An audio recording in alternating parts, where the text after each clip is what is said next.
Germany may soon find itself at a fateful crossroads, one that could drag it deeper into Europe's deadliest war since World War II.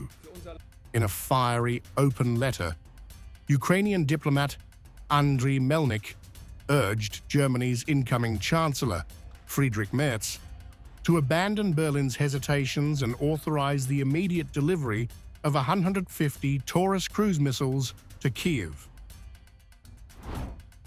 Published by Die Welt, Melnik's message reads more like a strategic ultimatum than a diplomatic plea. A high-stakes checklist meant to halt Russia's advance and reshape Europe's security order. The fate of Ukraine and the whole of Europe depends on your success, Melnik warned Merz, lashing out at outgoing Chancellor Olaf Scholz for his inertia as the war escalated.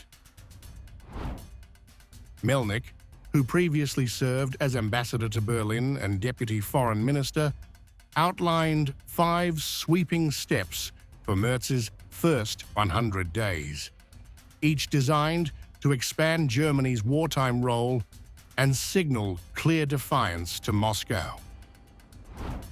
Leading the list is a proposed coalition resolution to allocate 0.5% of Germany's GDP annually, roughly $21.5 billion, to fund arms for Ukraine through 2029. Framed as a huge investment in Germany's own security, Melnik suggested it could be structured as a loan to counter domestic resistance. He urged the same 0.5% threshold to be implemented across the EU and G7, excluding the US, projecting a total commitment of $550 billion by decade's end, an unprecedented financial signal aimed at deterring the Kremlin.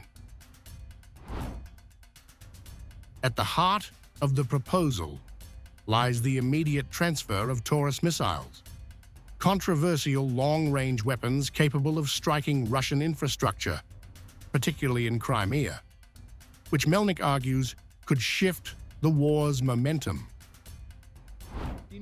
He demanded Merz announce the Taurus delivery plan in the Bundestag on May 6th, bypassing coalition consultations and NATO coordination to avoid delays. Melnik's appeal went further. He called for the rapid transfer of 30% of Germany's active fighter jets, helicopters, tanks, and armored vehicles, an unprecedented overhaul of the Bundeswehr in support of Kyiv. Perhaps most provocatively, Melnik demanded the confiscation of $200 billion in frozen Russian assets for Ukraine's reconstruction, alongside hard guarantees on Kyiv's NATO and EU accession, culminating in full membership by 2029. The Ukrainians expect leadership from you, Mr. Merz. Stop beating around the bush, but confiscate $200 billion of frozen Russian state assets and use them for Ukraine's reconstruction. Adopt concrete military security guarantees. Not only formally affirm the prospect of NATO accession, but also ensure within the alliance, especially vis-à-vis the US, that it soon becomes a reality, just as Ukraine's EU membership by 2029 will be. While Melnik champions justice and deterrence, the Kremlin views these moves as acts of war. Russian officials warned that a strike using German-made weapons would mark Berlin's direct entry into the conflict, a red line with serious consequences.